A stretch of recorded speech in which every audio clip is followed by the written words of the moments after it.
ते नसते तर आज दिल्लीहून मुंबईला जाताना मध्ये वेगळे देश लागले असते। ते नसते तर आज भारताचा नकाशा वेगळा आणि छोटा असता।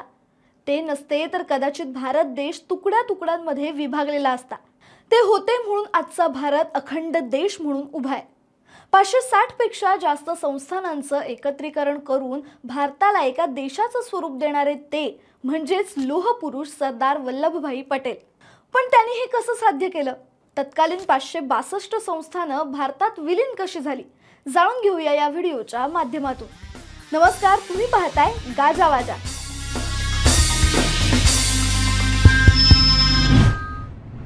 स्वातंत्र्यापूर्वी भारतात दोन प्रकारे सत्ता होती।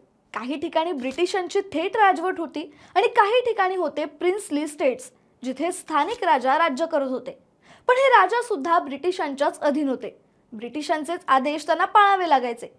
तेव्हा भारतात 560 पेक्षा जास्त संस्थानं होती। 1947 मध्ये जेव्हा भारत स्वतंत्र होत होता तेव्हा ब्रिटिश पार्लिमेंट आणि शेवटचे ब्रिटिश व्हाईसरॉय लॉर्ड माउंटबॅटन यांनी इंडियन इंडिपेंडन्स ॲक्ट पास केला, ज्यामुळे भारताला स्वातंत्र्य मिळालं। पण भारत दोन स्वतंत्र देशांमध्ये विभागला गेला, भारत आणि पाकिस्तान।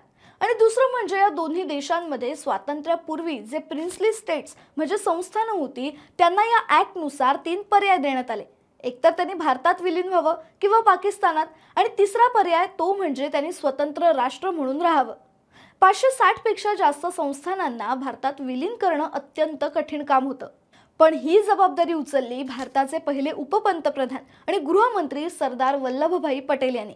त्यांनी या आव्हानाला एक सुवर्ण संधी म्हणून पाहिलं, कारण इतक्या वर्षांच्या पारतंत्र्यानंतर आपला देश एक नवीन सुरुवात करत होता आणि देशाच्या सुरक्षित आणि उज्ज्वल भविष्यासाठी भारत एक अखंड आणि मजबूत देश म्हणून उभा राहणं गरजेचं होतं। त्यासाठी सरदार वल्लभभाई पटेल यांनी इन्स्ट्रुमेंट ऑफ ॲसेशनचा वापर केला। इन्स्ट्रुमेंट ऑफ ॲसेशन हे एक कायदेशीर कागदपत्र होतं, ज्याच्यामुळे कायदेशीररित्या ही संस्थानं स्वतंत्र भारतात विलीन होऊ शकत होती। सरदार पटेल आणि त्यांचे सचिव व्ही.पी. मेनन यांनी आपल्या संवाद कौशल्य आणि बुद्धिमत्तेने जवळपास सर्व संस्थानांच्या राजांची इन्स्ट्रुमेंट ऑफ ॲसेशनवर सही घेऊन त्यांना भारताचा भाग बनवलं। पण 3 संस्थानांच्या राजांनी भारताचा भाग बनण्यास स्पष्ट नकार दिला। ही 3 संस्थानं होती जुनागड, हैदराबाद आणि काश्मीर। त्यावेळी काश्मीरचे राजा हरिसिंग यांना स्वतंत्र देश बनायचं होतं, कारण ते कायम एक राजा म्हणून राज्य करायला इच्छुक होते। त्यांना हे चांगल्या प्रकारे समजलं होतं की पाकिस्तानचं इस्लामीकरण आणि भारताच्या लोकशाहीत त्यांना कधीच एक राजा म्हणून राज्य करण्याची मुभा मिळणार नाही। म्हणूनच त्यांनी काश्मीरला भारत आणि पाकिस्तान या दोन्हींपासून वेगळं ठेवण्याचा निर्णय घेतला होता, ज्यामुळे ते आरामात राज्य करू शकतील। पण काश्मीर हे एक बॉर्डरिंग स्टेट होतं। लॉर्ड माउंटबॅटन यानेही राजा हरिसिंग यांना सल्ला दिला की तुम्ही एक बॉर्डरिंग स्टेट आहात, काश्मीरला स्वतंत्र देश बनवून तुम्ही जास्त काळ टिकू शकणार नाही, तुमच्यावर आक्रमण होऊ शकतं। पण राजा हरिसिंग यांनी निर्णय घेतला नाही। तेव्हा पाकिस्तानचा डोळा काश्मीरवर होताच। काश्मीर ताब्यात घेण्यासाठी आणि काश्मीरवर हल्ला करण्यासाठी त्यांनी एक आदिवासींची फौज, ज्यांना कबायली असं म्हटलं जात होतं, त्यांना पाठवलं। 23 ऑक्टोबर 1947 पर्यंत कबायलींनी श्रीनगरपासून 100 किलोमीटर दूर काश्मीरमध्येही घुसखोरी केली। त्यानंतर राजा हरिसिंग श्रीनगरमधून जम्मूला गेले।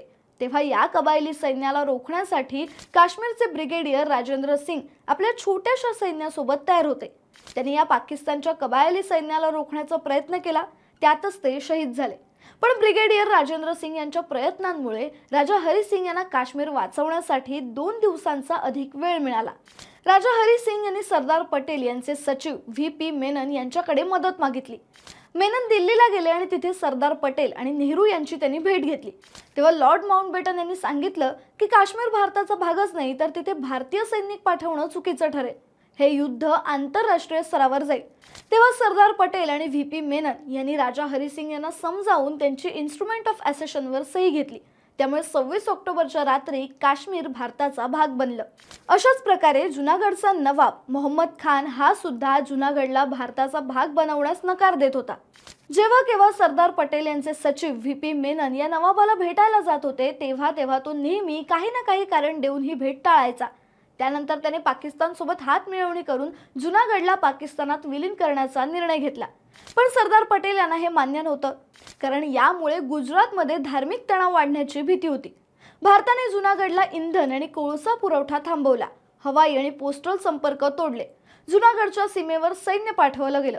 जुनागडमध्ये तेव्हा 96% लोकसंख्या ही हिंदू समाजाची होती. जुनागडच्या लोकांनी मोहम्मद खान विरुद्ध उठाव केला. जनतेचा आक्रोश पाहून मोहम्मद खान पाकिस्तानला पळून गेला.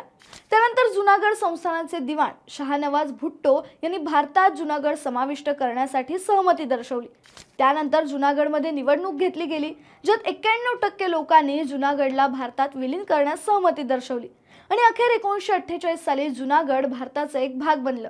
आता सर्वात शेवटी भारतात सामील झालेलं संस्थान म्हणजे हैदराबाद. हैदराबाद संस्थानाचा नवाब निजाम उस्मान अली खान याने ठरवलं होतं की हैदराबाद ना पाकिस्तानचा भाग बनेल ना भारताचा. या निजामाकडे स्वतःची एक फौज होती, ज्यांना रझाकार म्हटलं जायचं. त्यामुळेच हैदराबादला भारताचा भाग बनवणं सर्वात कठीण आणि महत्त्वाचं काम होतं.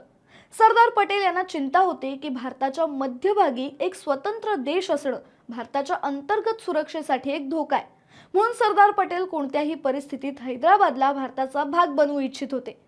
सुरुवातीला त्यांनी उस्मान अली खान याला हैदराबाद भारतात विलीन करण्यासाठी विनंती केली, पण निजामाने पटेलांची विनंती नाकारली आणि 15 ऑगस्ट 1947 रोजी हैदराबादला स्वतंत्र राष्ट्र घोषित केलं. लॉर्ड माउंटबेटन याने सल्ला दिला होता की या आव्हानाला भारताने बळाचा वापर न करता सामोरं गेलं पाहिजे. पंतप्रधान पंडित जवाहरलाल नेहरू हे सुद्धा याच्याशी सहमत होते, पण सरदार वल्लभभाई पटेल यांनी या सल्ल्याशी पूर्णपणे असहमती दर्शवली. स्वतंत्र राष्ट्र घोषित केल्यानंतर निजाम शस्त्र खरेदी करण्याच्या आणि पाकिस्तानची मदत घेण्याच्या तयारीत होता. सरदार पटेल यांना याची माहिती कळताच त्यांनी भारतीय सैन्य पाठवून हैदराबादला भारतात समाविष्ट करण्याचा निर्णय घेतला. अखेर 17 सप्टेंबर 1948 रोजी संध्याकाळी रझाकारांनी भारतीय सैन्यासमोर आत्मसमर्पण केलं आणि हैदराबाद सुद्धा भारतात विलीन झालं. अशा प्रकारे सरदार वल्लभभाई पटेल यांच्या प्रयत्नांमुळे आणि निर्णयांमुळे भारताला एक अखंड राष्ट्र म्हणून उभं राहता आलं. तुम्हाला ही माहिती कशी वाटली आम्हाला कमेंट करून नक्की सांगा आणि अशाच रंजक गोष्टी जाणून घेण्यासाठी गाजावाजाला लाईक, शेअर, फॉलो आणि सबस्क्राईब करायला विसरू नका.